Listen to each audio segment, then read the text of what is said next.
Ce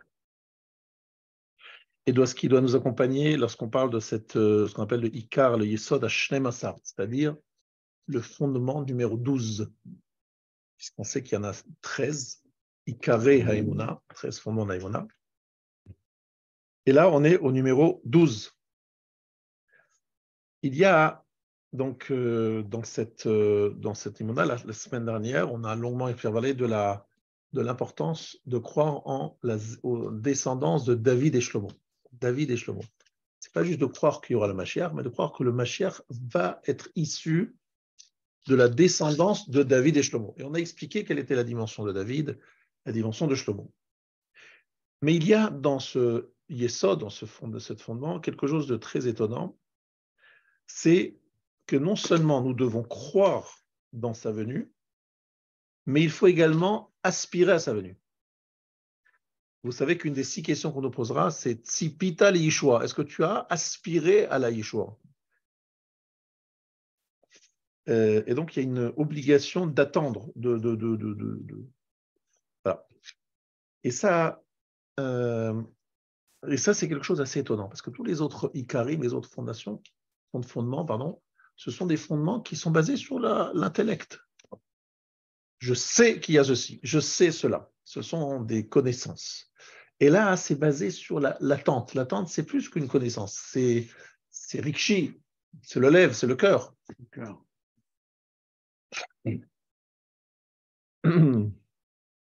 Alors ici, une des raisons, selon le Rav Moshe Shapira, que nous avons non seulement l'obligation de croire en la venue Mashiach, mais aussi de l'attendre, vient d'un passage qui est celui de savoir qu'est-ce que c'est que le galout.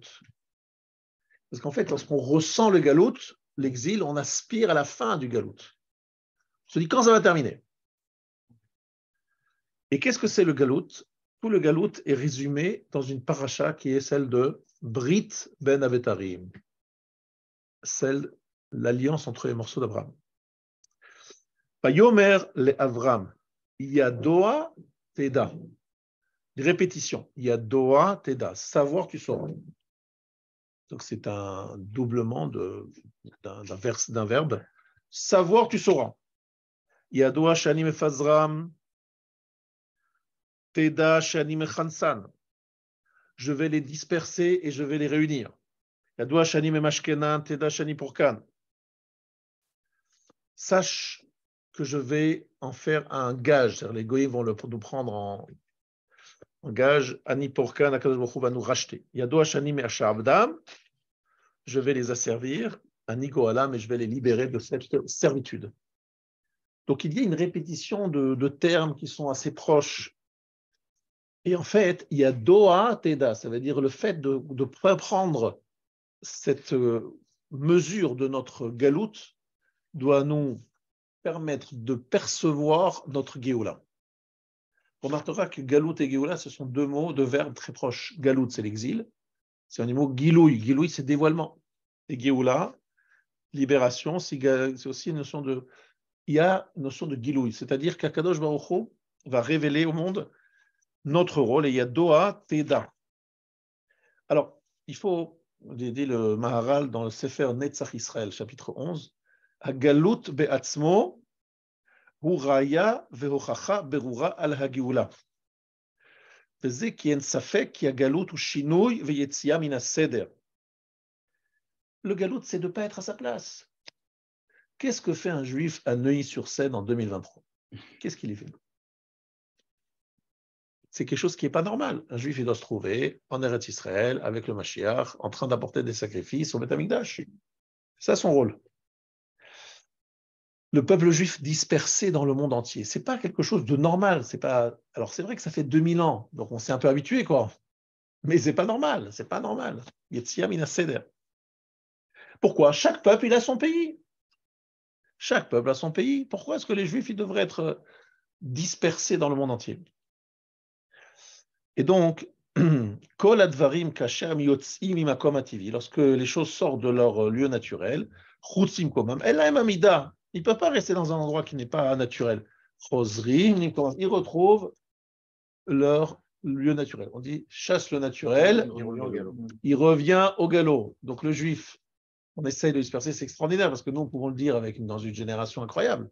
Pendant des centaines, milliers d'années, on était dans le galop toujours. Et là, maintenant, on a la possibilité de retourner en Eretz Israël. À galout ou matzav, lo normal. Le galout, c'est une situation pas normale, anormale. Matzav, lo nachon. Quelles sont les définitions du galout? Il y a 3 types de galout, 3 aspects du galout. Adam itivo, premièrement, Aleph. Adavam ito chalek mitzibur amikabet siachad. On ne peut pas tenir si on est isolé. Quelqu'un dit, voilà, je vais m'installer à Trifouilly-les-Oies. Vous connaissez Trifouilly-les-Oies? Si on fait un fond de la France profonde, vous êtes le seul juif avec votre famille à des dizaines de kilomètres à la ronde, voire des centaines de kilomètres à la ronde. Et c'est pas facile de tenir, il faut tenir. Il n'y a pas de juif autour, vous êtes seul, perdu. Non, je connais mes familles qui étaient même perdues, il n'y a personne, il n'y a pas de juif. Si tu es dans un endroit complètement isolé, ce n'est pas un endroit typique. Qu'est-ce qui va se passer? Eh bien, c'est l'assimilation garantie. Les enfants, ils vont à l'école. Ils vont à quelle école? L'école publique. Quels sont leurs amis? Ce seront des non-juifs. Quelles sont leurs futures femmes et leurs compagnes? Ce sera des femmes non-juives. Malheureusement, l'avenir est peu radieux. Et en tout cas, peut pas, c'est difficile d'imaginer que ça va se passer autrement. Vous avez tous de la famille ou des gens que vous connaissez qui se sont installés dans ces lieux-là. Combien ont résisté à l'assimilation? Combien? Personne. C'est très difficile. En tout cas, c'est très rare. Et pourtant, ici, on a un peuple qui est dispersé. Donc, s'il est dispersé, il a toutes les chances de s'assimiler et de disparaître. Donc, déjà, cette notion de dispersion. Parce qu'on a tous besoin d'un tzibour, c'est-à-dire d'un groupe qui est une émulation de groupe. Ensuite, on a tous besoin d'avoir un makom, c'est-à-dire d'avoir rattaché à un lieu. Moi, je suis à Trifouilly-les-Oies, j'ai ma maison, d'accord, c'est ma maison, mais c'est pas un makom où on grandit, c'est ma maison, c'est là où je dors, où je mange. Mais un makom qui me fait grandir, qui me met debout met debout. Donc, qu'est-ce qu'on a besoin? On a besoin d'une école, on a besoin d'une synagogue, d'un Beth Midrash, d'un lieu qui nous fait un makom. Alors, si je fais ma aliyah, comme font certains de nos amis, et je vais chaque jour dans une autre synagogue, chaque Shabbat, ça dépend les horaires à lesquels je me lève, c'est pas facile, ils me disent, ça me perturbe, ils me disent, mes élèves, anciens élèves qui ont fait leur aliyah, je sens que j'appartiens à aucun endroit. Un jour ici, un jour là, personne ne me connaît, personne ne me calcule. J'ai besoin d'un makom, kavua, un endroit fixe, avec un rave, avec une kehila. C'est ça qui me permet de me tenir debout. Sinon, ensuite, on a besoin aussi d'avoir un dirigeant qui représente. On ne peut pas s'identifier à Macron. On ne peut pas s'identifier à François Hollande, à Sarkozy. C'est pas notre. C'est vrai, on est français, mais c'est pas notre leader. Un leader, c'est pas Netanyahu non plus, bon, mais en tout cas, c'est un descendant de Malchut Ben David, un monsieur qui a une dimension spirituelle très, très importante et qui est un leader du peuple juif. Ça oui, mais je m'identifie, je dis voilà, c'est mon leader. Et je ne peux pas m'identifier à un président de la République qui n'est pas en étant très respectueux des lois du pays, évidemment. Donc, un pays, un galout, c'est quelque chose où il n'y a pas de malchoute, où le royaume, l'autorité politique n'est pas celle qui me représente. Je n'ai pas de makom, je suis dispersé, je suis dans des endroits, mais bon, je n'ai pas de lieu fixe. Et je suis dispersé, c'est-à-dire le tzibour, il est un peu partout. Donc, Akadosh Baruch Hu dit, Yadoa Shanim et Fazran, je vais les disperser. Anim et Mashkenan, je les sors de l'endroit où ils sont naturellement liés vers un dieu étranger. Et ils sont Meshabdam, ils n'ont pas de liberté. Vous avez entendu que dernièrement, l'État français a fait une petite enquête pour savoir dans certains petits villages, villes, combien il y avait d'absentéisme dans les écoles pendant la fête musulmane qui s'est terminée il n'y a pas longtemps. La fin du Ramadan. Ils se sont interrogés, ils ont dit, énormément d'absentéisme. Et donc, c'est une fête nationale qu'il est devenu sans, sans que ce soit la religion du pays. Mais à partir du moment où dans une école, il y a 70% de musulmans et que dans la classe, il vous reste 30% qui vient le jour de la fête de l'Aïd, tu te dis, mais à quoi ça sert? Je fais quoi là? Oui, mais d'un autre côté, on est un pays laïque, ça veut dire, on fait partie de l'école. Oui, mais je respecte ma religion. On m'interdit de venir à l'école aujourd'hui. Donc, ils se sont posé la question. Et qu'est-ce que ça veut dire? Ça veut dire que tout simplement, on essaye dans une république de réunir tout le monde, mais finalement, chacun, il a ses sensibilités, c'est compliqué. Donc, c'est pas ma malchoute, c'est pas le gouvernement qui me représente le mieux, parce que c'est pas mon. Je suis dispersé et j'ai pas de macom. Je suis pas avec du monde. Ça, c'est la notion de galoute. Eh bien, il nous dit le Rav la chose suivante. Lorsque quelqu'un prend connaissance et conscience qu'il est en galoute, qu'il n'est pas véritablement là où il devrait être et comme il devrait être, eh bien, qu'est-ce qu'il dit à Kadosh Baruch Hu? Sauve-moi. Donc, dans la mitzvah de Mashiach, il y a une mitzvah de reconnaître et de percevoir qu'il faut le Mashiach. Le Mashiach est nécessaire. Il est urgent. Mais comment je ressens qu'il est urgent? Si je sens que là où je suis pas chez moi. Mais si je suis chez moi, là où je suis, pour le Mashiach, bon. Mashiach, c'est là que pour régler mes problèmes.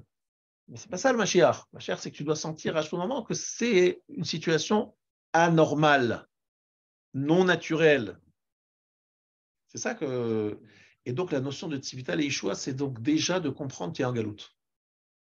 Et de réaliser que tu es en galoute. Maintenant, vous avez tous lu une bracha tout à l'heure, dans la Mida.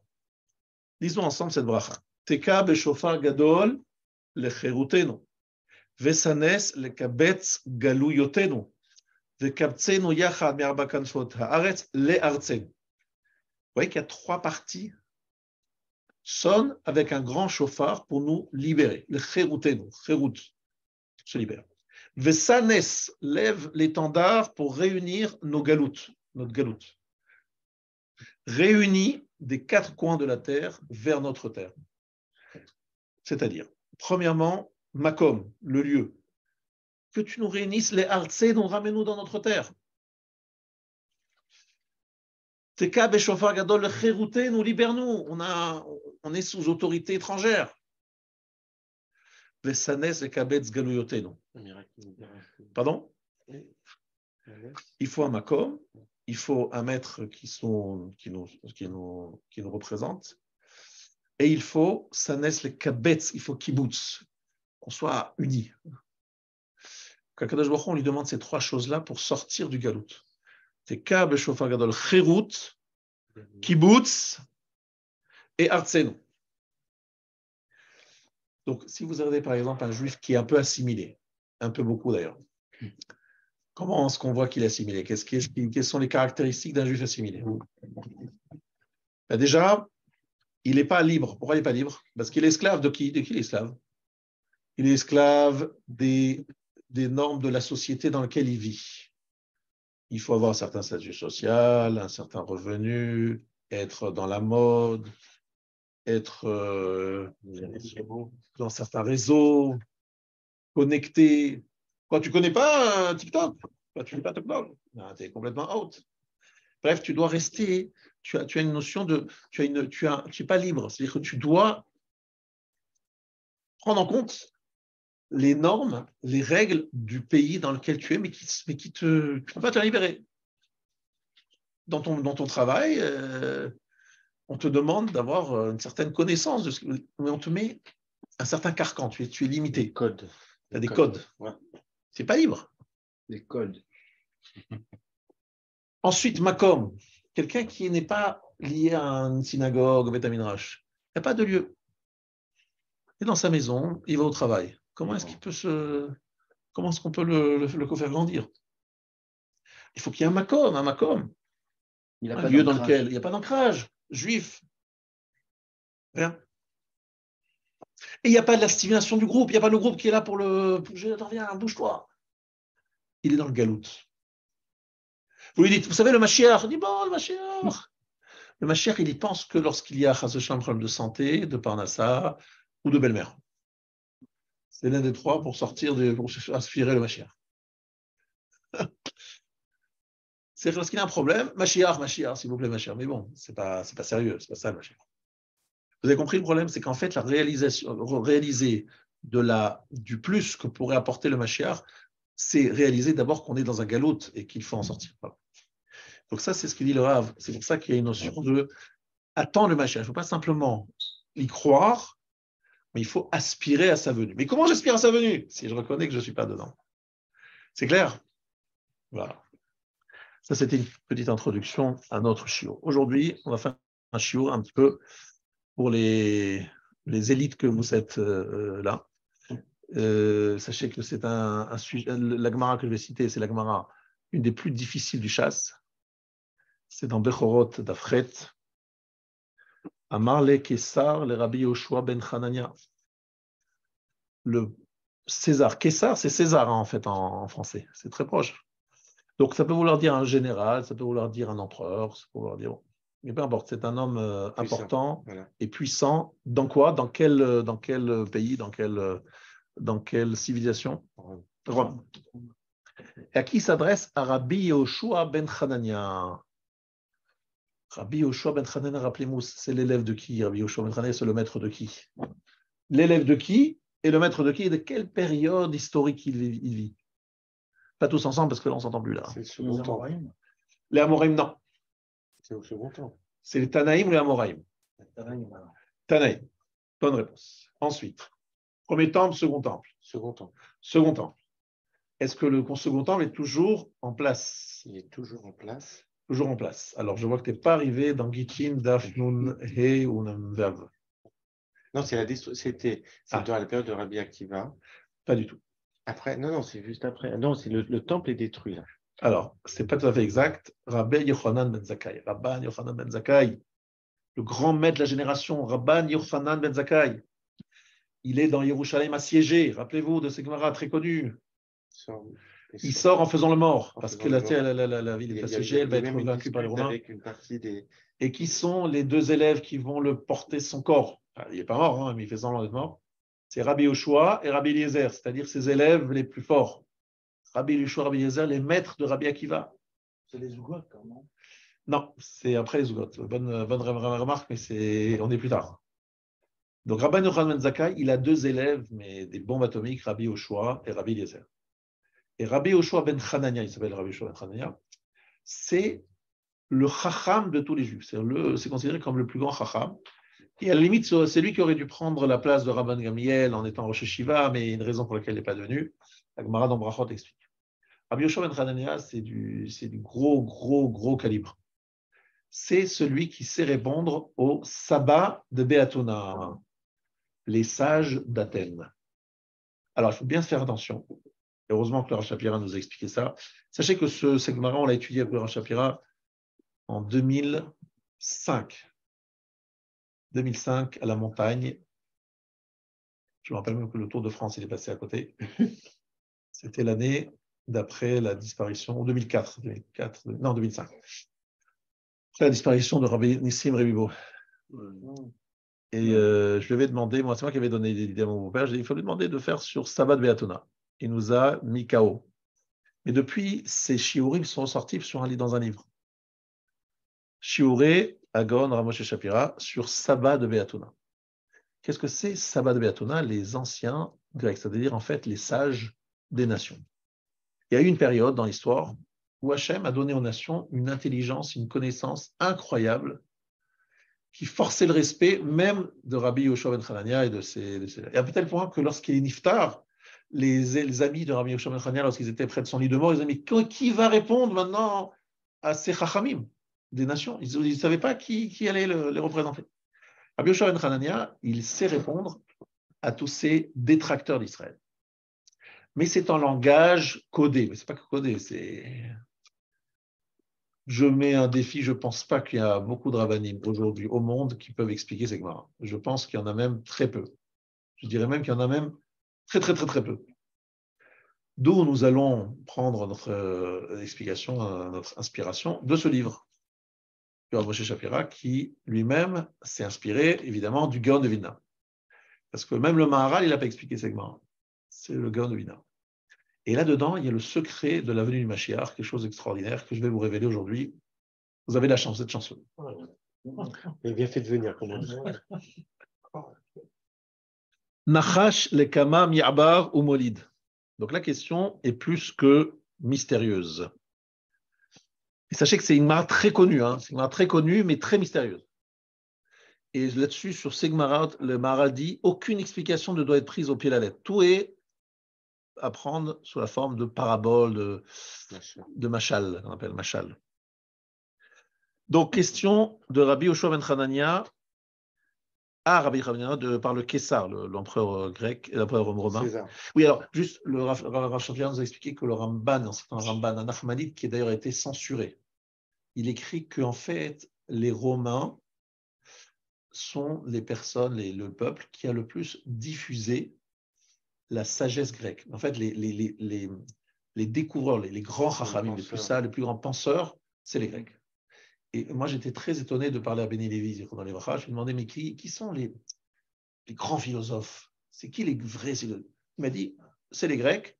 Tout le reste, c'est que des commentaires. C'est eux qui ont trouvé des...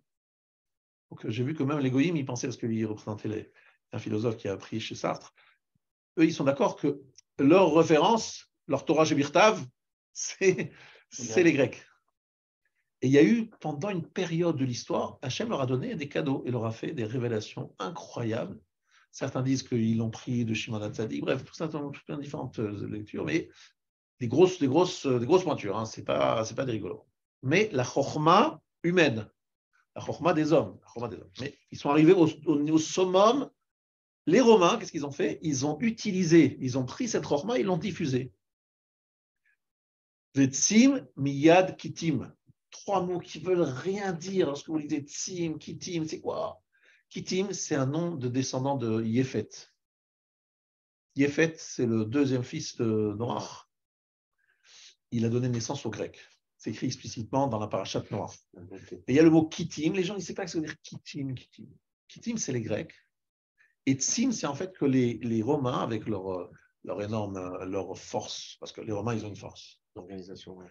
C'est l'organisation. Ils sont très organisés. Vous vous rappelez, vous connaissez, vous avez lu un petit peu sur les Romains, chaque virgule, c'est des yekim. Des gens très organisés et aussi très puissants, mais pas très intelligents. Vous avez compris dans quel sens? Ils ont une intelligence pratique, on va dire. Ce ne sont pas des théoriciens. D'où leur viennent la chokhma, c'est qu'ils ont pris la chokhma chez les Grecs et ils l'ont diffusée. Mais ce n'est pas eux les inventeurs. Eux, ils ont simplement recycler, utiliser ce qui a déjà été dit. Vous avez compris ou pas? Donc, c'est pour ça que ne soyez pas étonnant que c'est un Romain qui discute avec Rabbi Yoshua ben Hanania, mais en fait, la chokhma s'appelle Saba de Beatuna. Vous avez compris qu'Atuna, c'est Athènes. Mais en fait, ce n'est pas Athènes, puisque c'est à l'époque des Romains. Donc, Athènes, à l'époque des Romains, c'était complètement explosé, quoi. Ils ont explosé, les Romains. Vous avez très bien compris, vous connaissez l'histoire. Vous savez très bien qu'Alexandre le Grand, c'était d'accord, un gros empereur. Mais après, les Romains, ils ont écrasé les Grecs. Donc on dit les anciens d'Athènes, mais en fait, c'est des Romains qui ont hérité, etc. Il y en avait 60, en fait, 60 grands savants à Rome, héritiers de l'héritage intellectuel des Romains, des Grecs. 60. Et en fait, vous avez compris que 60, ça correspond à c'est 70 moins 10. Parce que dans les Shivim Zekenim, chez nous, on a 70 anciens.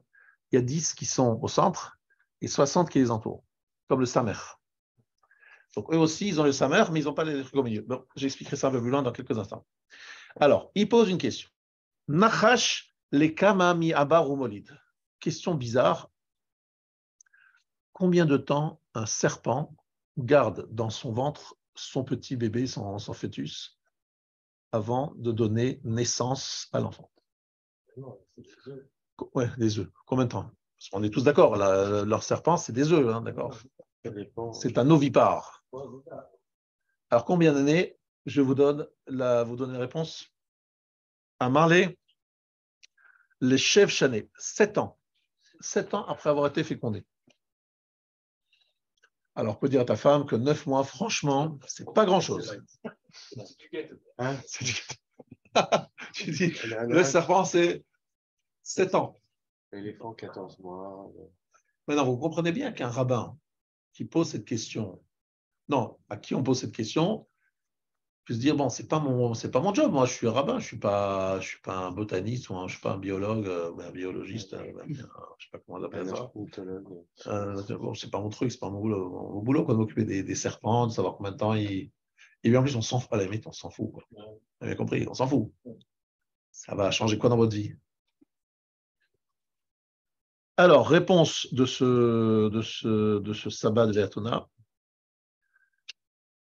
Veha sabé de Beatuna arbeinu veoli ditlat. Ils disent, mais non, on a fait une expérience. On a vu qu'un serpent, c'était que 3 ans, pas 7 ans, 3 ans.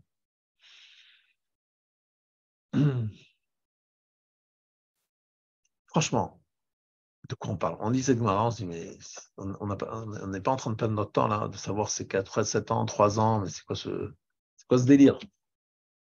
C'est quoi l'idée?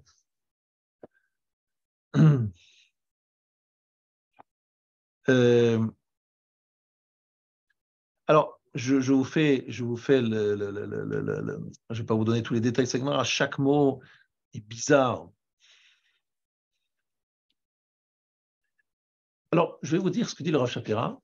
Il dit que Nachash, c'est la même valeur numérique que le mot Mashiach.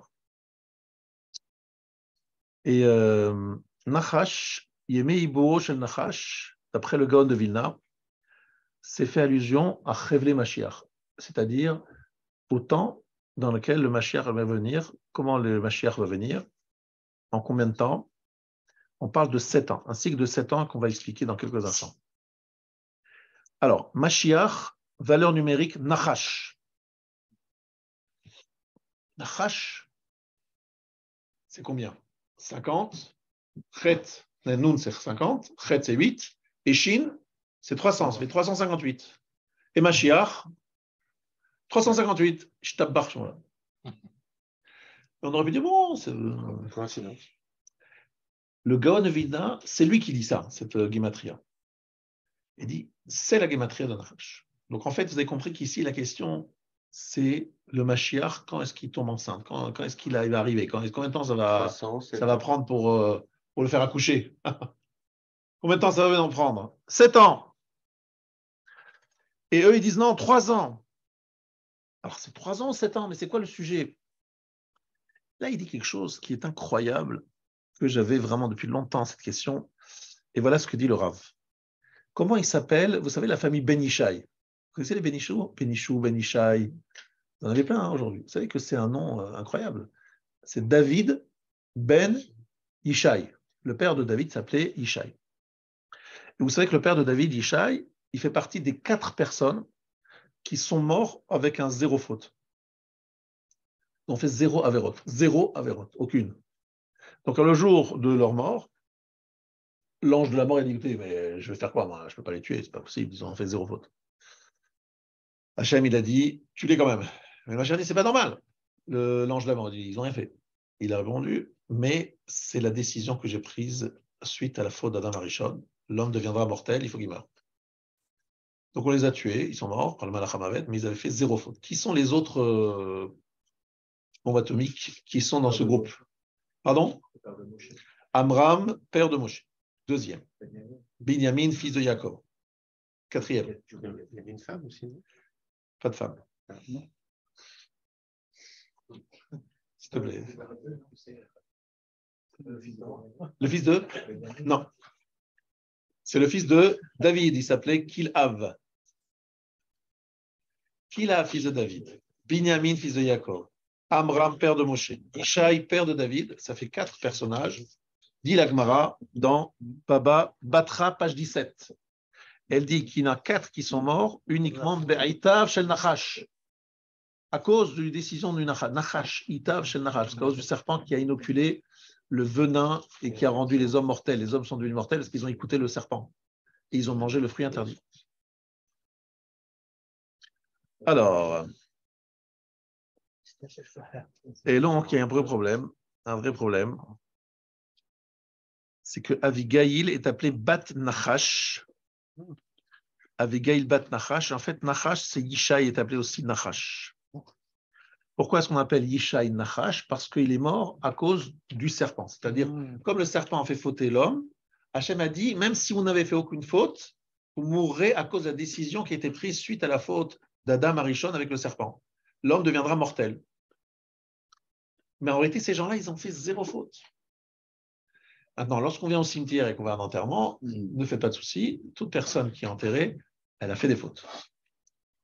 Ce n'est pas le moment de le dire au moment de l'enterrement, vous êtes mort parce que vous avez fauté, mais c'est la vérité.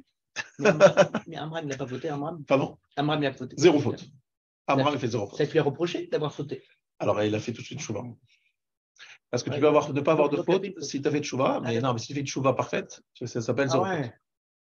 Oui, tu as raison. Si quelqu'un a fauté et qu'il a fait tchouva, et une vraie tchouva, pas évident non plus de faire une vraie tchouva, ça s'appelle zéro faute. Parce que la tchouva, elle efface toute ta faute. Hein. Le problème, c'est que la plupart des gens, ils ne font pas une vraie tchouva, mais si tu fais une vraie tchouva, zéro faute. On ne dit pas ça. Ce qui est intéressant, c'est que ce n'est pas des personnages qui sont devant la scène. Abraham, Yitzhak, Yaakov, ils sont où? Moshe, Aaron, David, Shlomo. Tous ceux-là, ils ont fauté. Et pourtant, ce n'est pas eux les stars, c'est eux, c'est pas Yishai. C'est bizarre, non? La réponse, c'est que des gens qui font des grandes choses et qui sont exposés à la. Ils sont exposés. Mais ils font des grandes choses, très très grandes choses. Moshe Rabbeinu, il prend en charge le peuple juif. Prendre tout le peuple juif en charge, c'est quelque chose qui est à haut risque, très haut risque. Les juifs sont difficiles. Je ne sais pas si vous les connaissez, les juifs, mais ils sont très très compliqués. Am Ksheoref, c'est lui qui dit, hein, Am Ksheoref. La nuque dure. Ne baisse pas bien la tête. Il dit à Moshe, Odmera tous kaloni, bientôt ils vont me lapider. Gorach, il dit, mais Moshe, tout ce que tu as fait, c'est pour ton kavod. Regarde, tu as tout pris avec ta famille. Népotisme. C'est le népotisme. Il le même soupçonne de Chétiche, d'élève qui ne mariée. Bref, il a tout pris, toutes les accusations possibles. Tout ça pour vous dire qu'en fait, celui qui se met à prendre des décisions pour le peuple juif, il prend des risques énormes. Mais il fait des mitzvot énormes. C'est comme ça. Dans la vie, qui ne prend pas de risques ne fait rien. Il faut prendre des risques. Donc, Nachash et Yishai. Alors, vous allez remarquer, peut-être vous n'avez pas remarqué, je ne sais pas ce que c'est. Vayomer Hashem el Shmuel. Hashem dit à Shmuel, Melo karnecha shemen. Va remplir ta corne d'huile. Velech veshlachacha el Yishai bet alachmi. Je t'envoie ce Yishai à Bethléem. C'est vrai que Yishai, il habite à Bethléem. Hein. C'est pour ça que l'acrobate, il vient de Bethléem. Kiraiti bebanav limelech. Parce que j'ai vu chez ses fils un roi. Il ne dit pas le nom de David. Il dit, je sais qu'il y a un fils de Yishai. D'ailleurs, lorsqu'on parle, il y a une haftara qui parle du Yetze Choter mi Yishai. On cite encore une fois Yishai. Yishai, c'est quelqu'un qui a un rôle très particulier, mais que peu de gens malheureusement comprennent. Et là, j'ai compris quelque chose aujourd'hui que je n'avais pas compris avant, c'est que Yishai, c'est un jeu de mots de yesh-yesh.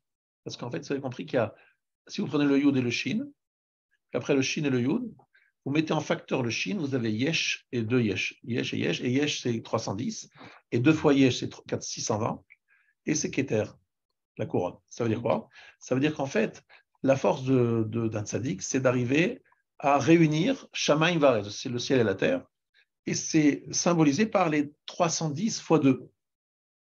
En parenthèse, Homer, c'est aussi valeur numérique 310. Bon.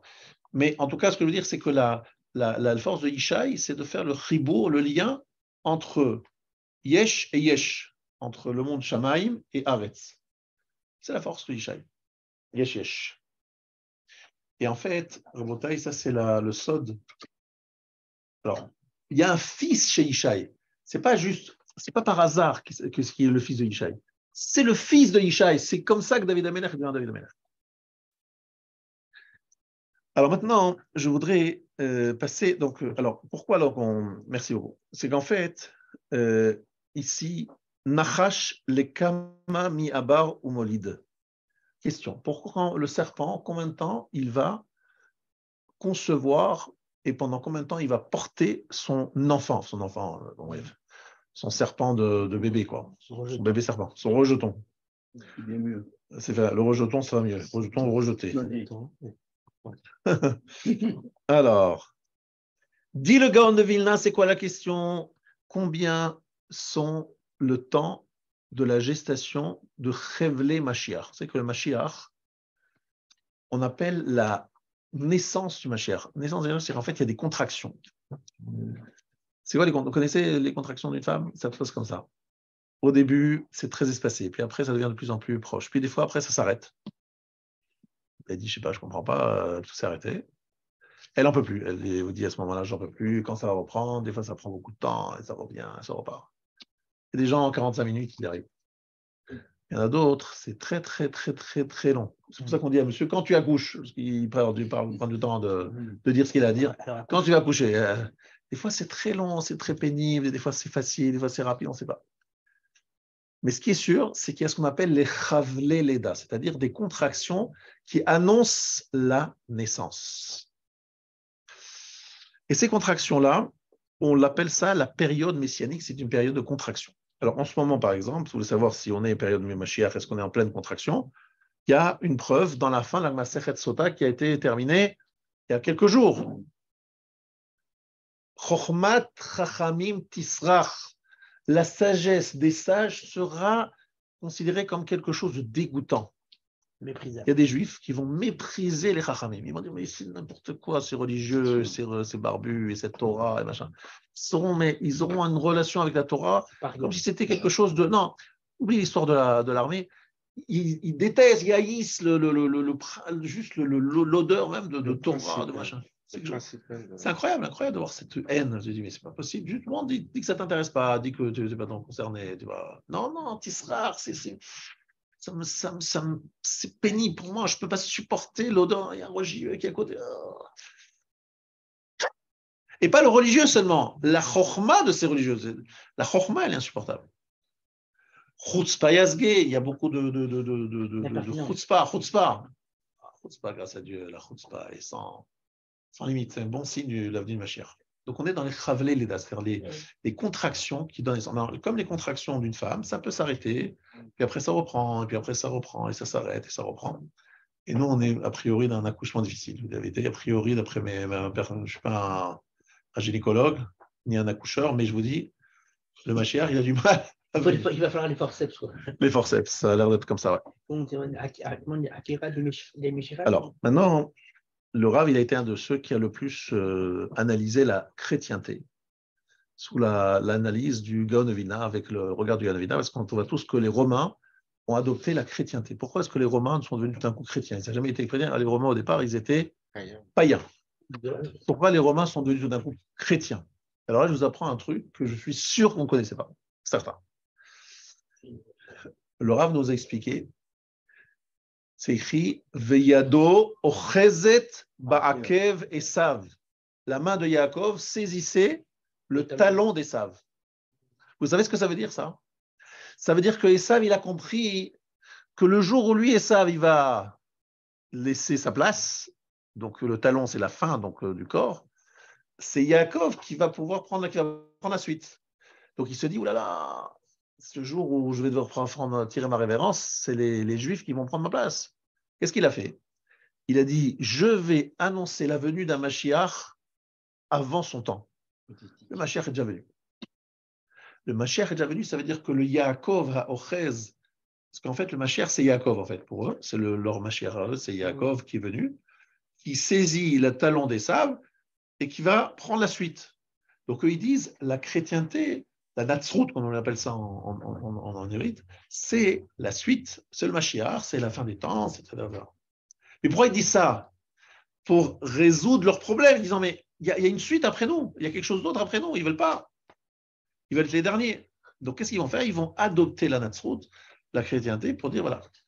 Et aujourd'hui, il y a une force, effectivement, qui a quand même pas mal d'adeptes dans le monde, hein, c'est quand même la chrétienté. Il y a 1 milliard, 2 milliards, je ne sais pas combien ils sont, je ne sais pas compter, mais ils sont beaucoup quand même. C'est quand même très, très fort. C'est fort quand même. Hein. Très, très fort, parce que franchement, ils sont démarrés de rien du tout. Hein.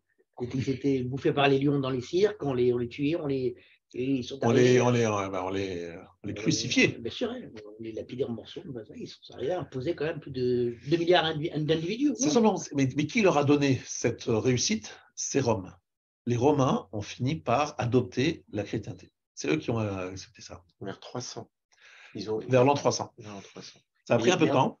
Parce qu'en fait, au départ, ils avaient un problème, c'est que les chrétiens, avec leurs valeurs un peu libertaires, oui, des choses d'égalité pour les pauvres, des choses comme ça, ils voyaient que ça prenait. Et donc, ils ont dit, on va lier les deux. Alors là, c'était juif aussi, hein, la liberté, machin. Oui, mais ce que je veux dire, c'est qu'eux, ils étaient universalistes. Les saducéens. Je crois que c'est le bon Dieu qui a voulu, en fait, il cracher, il a fait comme ça, et il a pris le flamme. Alors, le Rambam, il parle de ça. Il parle du bon Dieu qui a voulu, effectivement, vrai, mais en même aussi temps. l'islam, hein. Pour les deux religions, on a fait ça volontairement, pour qu'on soit une minorité tout le temps, et que la minorité fasse qu'on reste juif. On aurait été bouffé. Il dit, le Rav, quelque chose de très intéressant, il dit que les sabbats de Beatona, c'est-à-dire les sages, c'est la sagesse, était concentrée dans les mains des curés et des responsables religieux. Alors, parce qu'en fait, c'était pas comme aujourd'hui à la fac, il n'y a pas la fac. C'est-à-dire ceux qui avaient le temps de se consacrer, ils appellent ça à Dieu, etc., c'était eux qui étaient les dépositaires de la sagesse et de la connaissance. Un peu comme les Lévi'im, ouais, chez nous, l'Avdil, ouais. Parce que c'était les curés qui savaient lire l'hébreu, qui savaient les deux. Exactement. C'est eux qui étaient cultivés. Après, les autres, c'était tous des pauvres. C'est ça. Donc, c'est très intéressant ce qu'il est en train d'expliquer, qu'en fait, c'était ça la notion de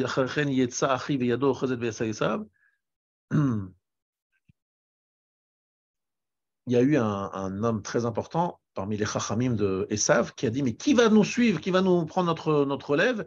Il lui a dit, mais Yaakov, il tient le talon d'Esav. Ils ont dit, oulala, donc il faut bien trouver un Yaakov. Et donc ils ont pris l'acrobate qui est en fait de Yaakov, quoi, qui est un juif. Il y a d'autres raisons. Et donc c'est... Mais c'est écrit que c'est le roi des juifs. Bien sûr, exactement. Mais pourquoi? Parce qu'en fait, ils veulent dire c'est le Mashiach. Et comme c'est le Mashiach, donc il n'y a pas quelqu'un d'autre qui va venir à la place. C'est ça l'idée. Oui, il bloque. Exactement. Alors ici, le Rav dit quelque chose de très intéressant, mais je vais essayer de le construire. Alors il dit, le Gaon Vina explique que la discussion entre Rabbi Yoshua et Sabbat Beatuna, est-ce que c'est 7 ans ou 3 ans? Alors, quand est-ce que le Mashiach vient? Vous l'avez vu, on l'a étudié dans Sanhedrin, à la fin des 7 ans. Dans les 4 premières années, c'est pas sympathique. Écoutez bien, parce que là, c'est un truc qui va vous étonner beaucoup, je pense. Hein. Et la 5e année, il va y avoir un changement. Il va y avoir beaucoup d'années de souffrance, genre le XXe siècle. Puis après viendra une période de grande sauva, où les gens sont d'abondance. Et qu'est-ce qui se passera pendant cette période d'abondance? Alors, il y a 3 ans, et après, donc, je vous ai dit, ça change. 80. Pardon? Oui, 80. Non, parce qu'ils ont dit non. Il y a 3 ans et 4 ans, parce qu'on a 7 ans en tout. Alors, eux, ils ont dit 3 ans, c'est le Mashiach, il vient après 3 ans, et nous, on dit 7 ans. La différence entre 3 ans et 7 ans, c'est évidemment 4 ans, mais qu'est-ce que c'est que cette différence? Qu'est-ce qui se passe entre 3 et 7? C'est ça la question qui se pose. Et là, le Rav, il donne quelque chose qui... Bon, c'est le Rav qui dit, et il a compris comme ça le Gaon. Il faut bien comprendre hein, que les commentaires sur cette Gemara, je répète, des rabbanim qui parlent de cette Gemara, il n'y en a pas. Très, très, très peu. C'est extrêmement, on va dire, mystérieux. Et ceux qui expliquent ça, c'est le Gaon de Vilna. Et même le Gaon de Vilna, lorsque tu le lis, il faut bien le comprendre. Hein. Ça, franchement, c'est pas facile à comprendre. Mais le Rav nous a donné des shiurim incroyables là-dessus, sur cette page. Gaon Olam, mamash, un Gaon Atsum. Dans la plupart des yeshivot, on saute, on lit rapidement, on traduit. Alors, la différence, c'est que les goyim, ils disent, c'est après 3 ans ou après 7 ans, c'est est-ce que l'on inclut les années de souffrance ou seulement les années de bien-être? Parce que je vous ai dit que ça commence par des souffrances et après ça devient agréable. Eux, ils disent que le tafki, le but du Mashiach, c'est de rendre la vie confortable. Et donc le Mashiach qui arrive, grâce à leur découverte, ils disent le monde est beaucoup plus agréable aujourd'hui à vivre qu'à une époque. Demandez à votre femme si elle a très envie d'aller à la Seine pour nettoyer les couches de ses enfants. Parce qu'il faut bien réaliser, hein, à l'époque, il n'y avait pas de Pampers, ni d'autres marques. On allait au lavoir. On allait au lavoir. Il fallait laver avec du monde autour. C'est dégueulasse, mais c'est vraiment ta main dans le 1 et nettoyer ça. Bon, est-ce qu'aujourd'hui, vous voyez votre femme aller à la Seine ou je ne sais pas quoi pour nettoyer ça? Pardon? Déjà changer une couche. Aujourd'hui, tu vas changer une couche déjà, tu n'as pas envie de le faire, alors que tu jettes tout, et machin, en 2 minutes, tu as la lingette, le truc de machin. Mais tu imagines ce que ça veut dire? Est-ce que vous imaginez ce que ça veut dire? Ensuite, il y avait une époque où on allait à la poste mettre un timbre et on mettait une lettre dans une boîte aux lettres. Aujourd'hui, les boîtes aux lettres, les pauvres, elles sont électroniques. Elles sont électroniques, il n'y a plus de boîte aux lettres. On ne se déplace pas plus, on fait tout de la maison. Incroyable. Comme le fax a disparu. En fait, si vous regardiez bien, le monde, il a évolué dans un confort incroyable. Le confort, il est imaginable. Accessible. Donc, qu'est-ce qu'il dit Esav? Mais moi, j'ai rendu le monde mais tellement agréable. Je vous ai donné des années d'abondance, je vous ai donné de facilité, mon intelligence. J'ai donné à l'homme un bien-être incroyable. Le Mashiach. Donc, c'est le Mashiach. C'est quoi le Mashiach? C'est la capacité de sauver les hommes de leur situation, on va dire, de perdition. Maintenant, ça va, c'est cool, la vie, elle est cool. Et nous, on dit non, c'est pas ça. Le but de l'homme n'est pas de trouver une assise dans ce monde qui soit une assise confortable. Ceci étant, si tu réfléchis beaucoup, c'est pareil, ça fait plaisir, ce sont des juifs, parce que ce sont la plupart des inventions qui ont été faites pour moderniser le monde, c'est les juifs qui les ont faites. Il faut que je vous raconte une petite histoire. Parce qu'il parlait des juifs. Les clés USB, tout ça. Je vais vous raconter une petite histoire très intéressante à entendre, quoi qu'il arrive, même si ce n'est pas tout à fait dit sur des Mashiach. Et un jour, une maman, qui a un petit garçon un peu problématique, pas très, très porté vers les études. Il a 7 ans. Vous connaissez cette histoire? C'est pas Einstein. Non. Ah, c'est la même histoire. Et il y a sa maman qui reçoit une lettre de la part de l'école. Elle ouvre la lettre et elle commence à pleurer. Le fils est un cancre. Et son fils qui voit ça, il dit, mais maman, qu'est-ce qu'il y a? Qu'est-ce qui se passe? Qu'est-ce qu'il écrit dans la lettre? Il a écrit dans la lettre que tu es un élève excellent. Tu es tellement excellent que tu dépasses tous les autres. Il va falloir que tu restes maintenant à la maison. Je vais te donner un professeur, un précepteur privé. Tu es trop fort, trop bon, magnifique. Bon, les années passent. Ce monsieur, cet enfant qui a grandi, c'est le plus grand inventeur de tous les temps. Thomas Edison. Il a déposé plus de 100 brevets, plus de 100 brevets qui ont changé le monde au 19e siècle. Il a vieilli, on lui a fait une grande fête et un jour, il a retrouvé la lettre que sa mère avait reçue.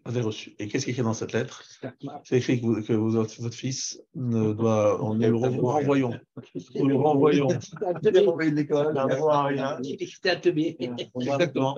C'est un bon à rien. Et qu'en fait, la mère, elle avait pleuré de désespoir en disant, voilà, mon fils, il n'a rien à faire. Il est renvoyé de l'école parce qu'il est nul. Il n'y a rien à faire. C'est pas la peine de continuer. C'est Thomas Edison. Et avec son intelligence, cette femme, au lieu de lui dire à son fils, t'es un nul et regarde ce que j'ai reçu de ton école, elle lui a fait croire que c'était le contraire, qu'elle pleurait de joie. Et elle l'a complètement transformé en disant, j'ai confiance en toi, t'es le meilleur, tu vas réussir.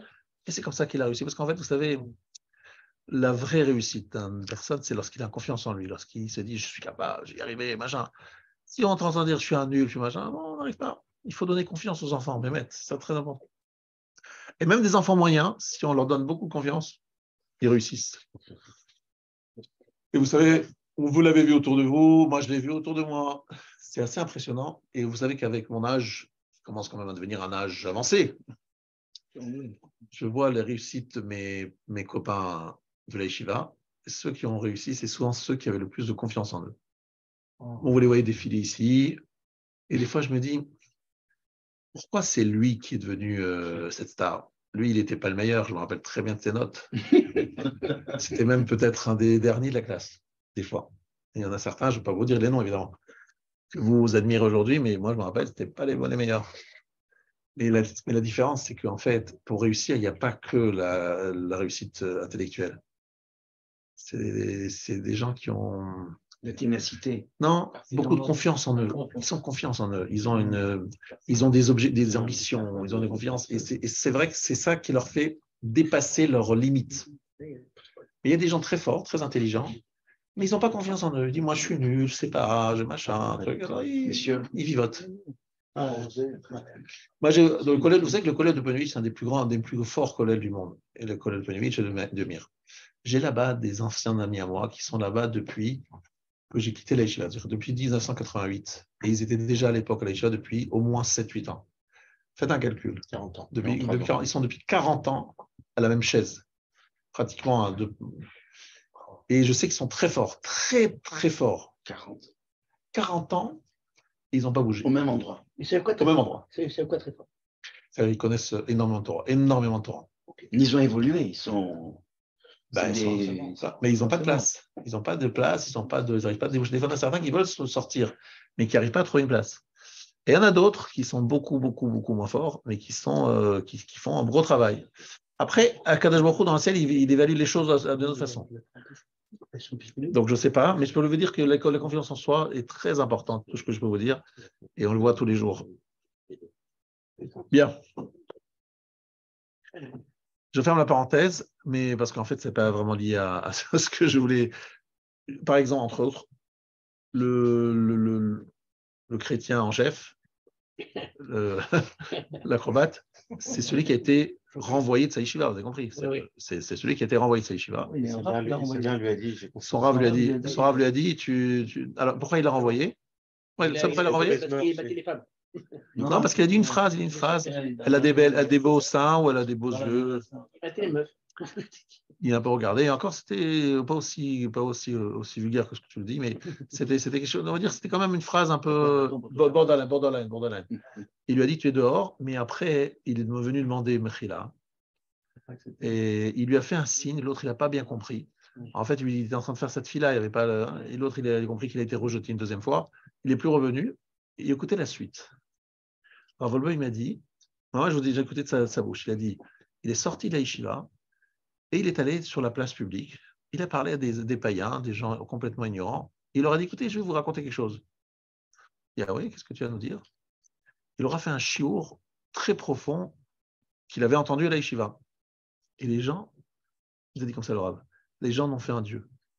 Tellement ils étaient impressionnés par la chorma, parce qu'en fait, cette chorma, elle restait dans la yeshiva, elle n'était pas destinée à être diffusée. Et donc, les gens, ils ont été impressionnés par ça. Chorma, ils dit, mais c'est quoi? D'où ça vient, ça? Mais ils ne disaient pas que ça vient de la yeshiva, de Rabbi Yeshua ben Praharia. Non, moi, je suis un dieu, je suis quelqu'un de bien, machin. Et finalement, ils en ont fait un dieu, parce qu'ils ont été tellement impressionnés. Tout ça pour vous dire, c'est qu'en fait, c'est pas une réussite, hein. Lui, ce qu'il a fait, pour nous, c'est des milliers de morts. Hein, après, peut-être des millions de morts au nom de ce monsieur. Mais, et en plus, c'est écrit dans la Gemara que jusqu'à aujourd'hui, il souffre en Kittin. Il souffre dans le monde de vérité sur ses fautes. Et c'est une sacrée souffrance, hein, d'après ce qu'il raconte. Bref, tout ça pour dire qu'il le paye très cher. Mais que ce soit clair qu'en fait, la force des gens, leur réussite, vient beaucoup dans leur capacité à croire en eux et à leur croire en leur mazal. Leur volonté de... Maintenant, revenons à l'époque messianique. 7 ou 3. 4 années de souffrance, 3 années de bien-être. Qu'est-ce que c'est qu'être un Mashiach? Si vous avez un monsieur, et c'est en train en ce moment, je ne sais pas si vous êtes en train de vous rendre compte, il y a un bouleversement dans le monde qui est en train de se faire, un nouveau bouleversement avec l'intelligence artificielle. C'est en train de se mettre en place, ça commence à se faire, et c'est en train de se faire un peu comme au début des portables. Hein. Et on voit des avancées incroyables. On est nous-mêmes impressionnés par cette intelligence incroyable. Déjà, sachez que le dôme de fer ou le dôme, le front de David, donc le nouveau truc, c'est un truc. C'est à partir du moment où le missile commence à partir, mais quelques secondes, même pas quelques secondes, moins d'une seconde avant son départ, les ordinateurs calculent la trajectoire. Ils peuvent te dire à quel endroit il va tomber. Mais à une vitesse, il prend en compte le vent, le machin. Je ne sais pas si vous savez ce que c'est comme intelligence. C'est plus que ça. C'est aussi Et le fait il donnait l'ordre. et de dire à quel endroit il faut lancer le contre-missile Voilà. pour le faire exploser à l'endroit précis. Sans faire de dégâts. Sans faire de dégâts. Voilà. Oui, c'est un calcul. Moi, par exemple, moi, je vous dis, c'est pas grand-chose, vous allez me dire, mais Waze, par exemple, qui calcule en si peu de temps les trajets, après, des fois à la minute près, des fois très long, en prenant en compte les bouchons, les problèmes de circulation, je me dis, mais c'est pas possible, mais comment il fait si vite? Dis-moi, mais c'est quoi cette intelligence? C'est quoi? C'est des ordinateurs qui calculent très vite. Moi, je me suis à Esav, je dis, écoutez, on a réussi. On a réussi. À la limite, on n'a plus de limite à ce qu'on est capable de faire aujourd'hui. Je me dis, mais on est capable de tout, tout est à notre portée. Donc on est très fort, on peut résoudre tous les problèmes de l'humanité. Regardez, la progrès de la médecine, on peut se battre contre les maladies, on peut se battre contre tout, on est capable de tout faire. Donc si je suis Esav, je dis, mais on a réussi. Le Mashiach est là. Mashiach dans le sens, je règle les problématiques de chaque individu. C'est ça le Mashiach. Mais ce n'est pas ça que nous on voit. La chokhma qui a été donnée aux hommes n'est pas une chokhma pour résoudre leurs problèmes physiques. La chokhma, c'est oui, il y a une chokhma, c'est une vraie chokhma, chazak. On n'est pas venu sur Terre pour vivre une vie confortable jusqu'à la fin des temps, jusqu'à la fin de notre vie, et nous voilà, ça y est, on a réussi notre vie. Exact. J'ai vu tout à l'heure quelque chose qui m'a beaucoup marqué, qui m'a fait beaucoup réfléchir. J'ai vu une vidéo sur la façon de vider dans les cimetières parisiens les tombes après quelques années. Vous avez vu cette vidéo? Je vais peut-être vous la transférer. Ça fait froid dans le dos. Après un certain nombre d'années, 30 ans, c'est la période. Ils ouvrent les tombes et avec des pelleteuses, ils réunissent ce qui reste, l'ossement. D'ailleurs, vous pouvez aujourd'hui, parce que c'est en fait, vous pouvez trouver des ossements humains en certaine partie du cimetière de Pantin, par exemple, parce qu'en fait, ils réunissent tout ce qui reste et ils le mettent dans une fosse commune. Mais ils le mettent qu'une partie. Et pourquoi? Parce que comme ça leur coûte ça leur revient 2 euros. Si vous faites ça, le travail est payé 2 euros par tombe. Donc, comme le bonhomme, il a envie de gagner plus, qu'est-ce qu'il fait? Normalement, c'est interdit de prendre la pelleteuse. Il faut prendre les choses avec la main, il faut de respect pour le truc. Mais comme ils veulent faire plus d'argent, donc ils utilisent des appareils, etc. Donc, il y a un zilzoul absolument terrible des morts, quoi. C'est fait pas seulement avec les non-juifs, c'est fait avec les juifs aussi. Donc, je me dis, un monde dans lequel les hommes, ils n'ont plus de respect envers les corps de mort. C'est quoi? C'est un vrai sujet. Ils disent, mais il est mort. Mais c'est des ossements. Quel problème? C'est pas nouveau, ça. Non, mais ça veut dire quoi? Ça veut dire qu'en fait, ma vie s'arrête au moment de la mort. Donc, il faut que jusqu'à la mort, je trouve des bonnes solutions, des machines, des machins pour faciliter aux hommes la vie. Mais je ne cherche pas en train d'essayer de parler de l'au-delà, d'une vie après la mort. Qu'est-ce que ça cause? Qu'est-ce que c'est que ces ossements? Ça rien. Malheureusement, il faut faire très attention. Il faut être conscient du monde dans lequel on est. Et ça, pour eux, c'est le Mashiach. C'est celui qui trouve une solution à la problématique de l'homme sur Terre. Mais sur Terre. Alors que nous, on a tout à fait une autre ambition.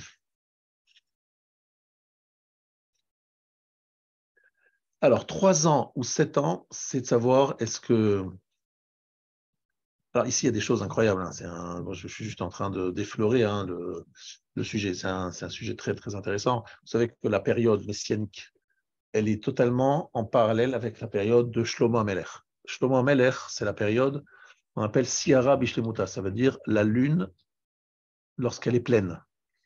C'est-à-dire une période de 40 ans. C'était 40 ans. On avait ça la semaine dernière. 40 ans où tout allait bien. Je dis, attends, il faudra un peu râler, un peu se dire, se plaindre, machin.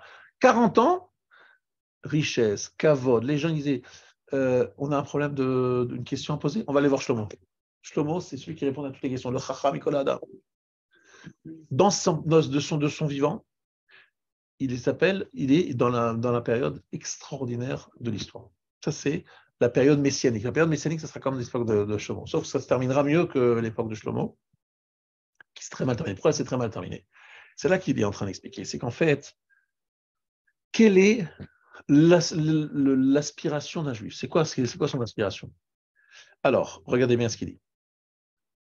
Ihi chochmatrem ubinatrem le'enei hamayim. Asher yishmeun et kol hachukim haele ve'amru rak am chacham ve'navon hagoy hagadol hazeh. Regardez bien ce qu'il dit ici, des choses différentes. À l'époque de Shlomo, les gens disaient pas seulement, bon, ils sont riches et réussissent, non, ils disaient, le seul endroit, la référence de la Chokhmah dans le monde, de la sagesse, Chokhmah Menavon, c'est chez Shlomo HaMelech, c'est dans la Torah. Tout le reste, c'est rien par rapport à la Chokhmah et la Bina de Shlomo. Voilà ce qu'ils disaient. Ils étaient tellement impressionnés par la Torah que Shlomo possédait que les gens étaient par terre. C'est-à-dire que les gens, ils étaient fiers de dire, ah, vous savez, on allait voir Salomon, hein, le roi Salomon, le sage, le roi Salomon, on allait le voir. C'est la référence, c'est le top. Donc personne pensait à critiquer, machin. Aujourd'hui, qu'est-ce qui se passe? Les Umot HaOlam, sans arrêt, à l'ONU, ils cherchent à trouver la faille chez Israël. Regardez, Israël a fait ci, Israël a fait ça. On a l'impression chaque fois obligé de se justifier. Non, on a fait ça parce que, machin. Mais pourquoi on est obligé de se justifier? Quel est le problème? C'est qu'en fait, ils attendent que Israël soit une référence. Donc, s'ils voient qu'il y a un petit problème, ils disent, mais c'est pas ça va là. Mais quel est le problème? Je n'ai pas compris. Pourquoi vous n'allez pas voir chez les Syriens ce qu'ils sont en train de faire Bachar al-Assad? Mais c'était bête, tu n'as pas compris. Toi, ils ont dans l'inconscient le bon élève. La recherche, ils veulent te voir comme étant le repère. Parce que c'est écrit ici dans la Torah, Chochmatrem ou Binatrem et Rak Am Chacham Venavon Hagoy Agadol Azeh. Ce peuple, c'est un peuple Chacham et Navon. Donc ça doit être une référence. Donc s'ils voient que c'est pas, il y a un quelque chose qu'ils ne comprennent pas, ils n'acceptent pas. Ils disent mais c'est pas vrai, le contrat n'est pas rempli, tu n'es pas Chacham et Navon. Tu es injuste, ça va pas. C'est incroyable de voir ça devant nous, ça se fait. C'est incroyable. Vous savez ce que j'aurais dû faire venir ici à ma place? L'ambassadeur d'Israël à l'ONU. Il viendrait vous dire des choses que vous ne pouvez même pas imaginer. Combien les goïms de l'ONU sont exigeants avec l'État d'Israël, une exigence qui n'existe avec aucun autre État dans le monde. Incroyable. Ils ne peuvent pas supporter qu'en Israël, il y a un petit peu de soupçon de quelque chose qui paraisse injuste. Ce ne soit pas Chacham Navon, ça ne va pas. C'est beau de voir ça, c'est qu'en fait, les peuples du monde ont compris ce que la Torah dit. Sauf que maintenant, il y a des Umot HaOlam qui ont effectivement sur Israël un regard très très positif et très admiratif, ça oui. Mais je pense qu'en plus, c'est parce que ce sont les Arabes qui font un lobbying très très fort auprès de l'ONU pour terminer le match. Alors, effectivement, c'est ce qu'on pense. Sauf qu'effectivement, il y a un lobbying de la part des Arabes, mais ce qu'il faut bien que tu comprennes, c'est que ça passe, ce lobbying, et que Esav, il est très à l'affût, il dit « Oh oui, Ishmaël, t'as raison, Ishmaël, c'est vrai, c'est pas normal. Israël, ça doit être notre repère. » Et c'est un écho, ça que je veux dire. Ils disent pas « Bon, n'importe quoi, arrête. » Non, ils disent « Ah, mais t'as raison, c'est pas normal. » Et ça, c'est intéressant de voir ça. C'est négatif, c'est positif. Pardon? C'est positif. Ils imposent une rigueur d'un côté. Parce que c'est doivent... la mauvaise foi. Oui, alors attention. Alors, ce que je vais t'expliquer ici, c'est que sans doute c'est la mauvaise foi, mais pourquoi ne pas avoir une telle attitude avec d'autres peuples? Tu vois, ne pas critiquer autant. Je ne sais pas, je ne me rappelle plus le nombre de résolutions de l'ONU contre Israël. Des fois plus que n'importe quel pays, même des pays qui ont fait des génocides, des trucs. C'est impressionnant. Non, ça, mais c'est un guilou, il faut que tu comprennes que c'est un galout qui m'est galé. C'est un divoul guilou, comme il y a un Kadosh Baruch Hu, on envoie un message ici, il t'envoie un message. À toi, tu t'en fous, bon, l'ONU, ils font ce qu'ils font, mais Daniel, tu dois écouter ce qu'il dit Hachem à travers l'ONU. Il te dit, regarde ce que les peuples attendent de nous. Quand ils attaquent Israël, ils attaquent parce qu'Israël, c'est très marquant, vous comprenez? C'est très marquant. J'ai compris, c'est bien ça. Ils sont marqués, ils sont dérangés. Et voilà, c'est ça. Maintenant, Rabotai, les mots sont très forts. Nachash le kama miabar ou molid. Viens, le Rav explique. Maou meshech hazman shel chevlei HaMashiach. Binekuda azu, les mots du Rav. Tzarich litbarer hanitzachon shel chokhmat Israël al chokhmat haomot. ככל שהגויים יכירו יותר ברק עם חכם ונבון, אז יהיה פחות חבלי משיח. אבל מי תחשבו שוטים, אז זו הגלות של התורה ושל הארץ. Si vous êtes considérés comme des shotim, à ce moment-là, c'est le galout. Et s'ils nous reconsidèrent comme Am Chacham Venavon, alors c'est la venue du Mashiach qui se rapproche. Vous avez compris ce que je veux dire? Plus on nous considère comme des shotim, des fous, plus... Alors c'est très intéressant parce qu'aujourd'hui encore, ils te disaient combien ils sont contre les, entre guillemets, les factions qu'ils appellent extrême droite dans le gouvernement, d'accord? Ils disent on peut pas les accepter, on ne peut pas les faire venir, on peut pas... C'est vrai que Smotrich est venu à Paris, parce que je l'avais invité à venir à Aleph à un moment, il était là quelques heures. Il est venu très discrètement, il est resté quelques heures au Salon Roche, il est venu quelques heures pour une certaine raison. Puis après, il est reparti, mais une vitesse. Et en fait, il y avait différentes raisons. Une des raisons, c'est qu'en fait, il est pas apprécié ici. Les gens, ils disent non, c'est extrême droite, c'est machin. Ils font une histoire, alors que le type d'Hongrie, il arrive, on lui fait des cavodes. D'autres pays, un peu pays africains, avec des dictateurs, et lui, attention, hein, non, on ne peut pas le recevoir parce que l'extrême droite, machin. Moi, je le connais maintenant bien, Smotrich, c'est devenu un peu un proche. Et je veux dire la vérité, il est pas du tout un. Alors, encore une fois, c'est pas ma hashkafa, mais il a une approche sur Israël qui est particulière, mais c'est loin d'être un fou, un extrémiste, un monsieur qui va tuer des Arabes, machin, c'est loin de là. Mais ils veulent pas, ils doivent venir, mais ils veulent pas qu'ils viennent, parce qu'ils ont peur de faire la photo avec lui, parce que les gens disent regardez, la France, elle soutient l'extrême droite, machin.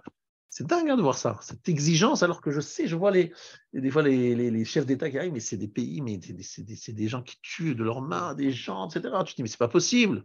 Comment on peut les mettre sur un même point de. C'est incroyable de voir ça, cette exigence. Donc, ce que je vous dis ici, c'est très intéressant. Techashvo, Shotim, Imlo Osim Divrei Torah Alamitata. Alors, ici, le. Nachash et Mashiach. Pourquoi c'est les mêmes valeurs numériques? J'ai commencé par ça. Nachash et Mashiach. Parce qu'en fait, vous avez très bien compris que lorsque Moshe il arrive en Égypte, qu'est-ce qu'il a? Il a un bâton qui transforme en Nachash. Puis après, il lui prend la queue, il le transforme en bâton. C'est incroyable cette. C'est qu'en fait, le rôle du clan Israël, c'est de transformer le serpent en bâton, c'est-à-dire de maîtriser le serpent. Et qui va arriver à maîtriser le serpent? C'est le Mashiach qui va régler totalement le problème du Nachash. Donc la question est de savoir combien de temps ça va prendre. 7 ans ou 3 ans? Alors, on a vu dans Sanhedrin que les 7 ans vont avoir plusieurs étapes. Alors, je ne sais pas si vous avez écouté ce qu'il dit Rav Aouzi à Rosh Hashanah. Il dit que c'est écrit que la 6e année, il y a la 7e année, la 6e année, la 7e année. On est l'année qui suit la Shemitah. L'année dernière, c'est l'année Shemitah. Et c'est écrit Motsae Shemitah. Ma chère, il vient Motsae Shemitah. Il vient après la Shemitah. Il passe 7 ans, et là, le serpent, il naît. Mais comment il va naître? C'est qu'en fait, les Chachmé ou Motaolam, les sages de la nation, les savants des nations vont découvrir des choses incroyables. Mais en découvrant cela, ils vont montrer combien leur découverte et leur puissance intellectuelle et scientifique, malgré sa puissance incroyable, ils vont montrer que ça ne résout pas un seul problème. Il y a un problème qui n'est pas résolu. C'est quoi qui n'est pas résolu? Il y a quelque chose qui n'est pas résolu. C'est de créer une société juste, équitable, ouverte, généreuse. Tout ça, ces sujets-là ne sont pas résolus. Parce qu'en fait, on ne crée pas des hommes, on crée des machines très performantes, mais l'homme n'est pas meilleur, n'est pas meilleur. En fait, on ne crée pas la paix. On ne crée pas la paix, on ne crée pas l'équilibre et pas le shalom. Toi, c'est la paix, tout ce que tu as résumé, je pense, c'est-à-dire. Combien de gens aujourd'hui prennent la drogue? Combien de gens se saoulent? Combien de gens prennent des antidépresseurs? C'est incroyable de voir ça. Je dis, mais c'est une période quand même qui n'a jamais été aussi facile par rapport à. Maintenant, ils ont peur, ils se disent, est-ce qu'il va y avoir, etc. C'est dingue de voir ça. C'est-à-dire que tu n'apportes pas de la paix intérieure. Tu donnes des facilités techniques, mais tu n'apportes pas de paix. Et en fait, lui, il dit que les Chevlé Mashiach, c'est-à-dire qu'en fait, et ça va trouver des choses incroyables, va trouver des solutions incroyables, il va rendre le monde beaucoup plus, on va dire, beaucoup plus confortable. Aujourd'hui, avec ton portable, tu peux, à distance, mettre en marche ton four, faire en sorte qu'il s'arrête à telle heure, qu'il commence à telle heure, les lumières s'allument, s'éteignent, etc. Ce qu'on appelle la maison intelligence. Vous connaissez la maison intelligence? La domotique. Ça s'appelle la domotique. La domotique. Et ça, c'est encore un des éléments. C'est incroyable, c'est inimaginable, cette puissance-là. Je t'assure, tout ça, c'est par les Juifs. D'accord, mais ça n'a pas, mais ça ne résout pas. Oui, mais la Torah nous dit, c'est pas hi chochmatrem ou binatrem et nehamim. Aux yeux des peuples, ce qu'on attend d'un juif, c'est pas de trouver, de faire des prix Nobel. Merci de faire ça, mais c'est pas ça qu'on attend de toi. Hi chochmatrem ubinatrem veneamim. Rak am chacham venavon. Écoute bien cette phrase. Rak am chacham venavon. C'est le seul qui est chacham venavon. Alors quand on est seulement chacham venavon, il y a d'autres sages et scientifiques. En Amérique, par exemple. Ce qu'il faut, c'est que notre chokhma à nous soit reconsidéré par les autres comme la seule. Et les autres comme rien par rapport à cette chokhma. Et pour l'instant, ce n'est pas tout à fait le cas.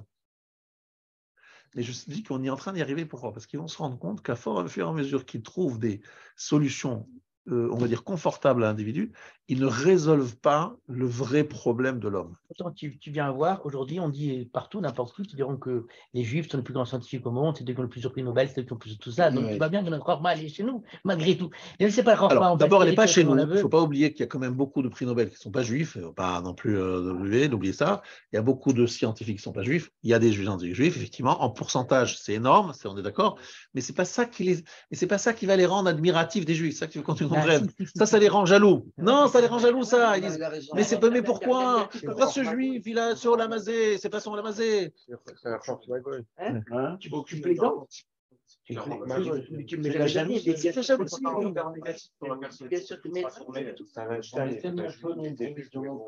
la jalousie. C'est de la jalousie.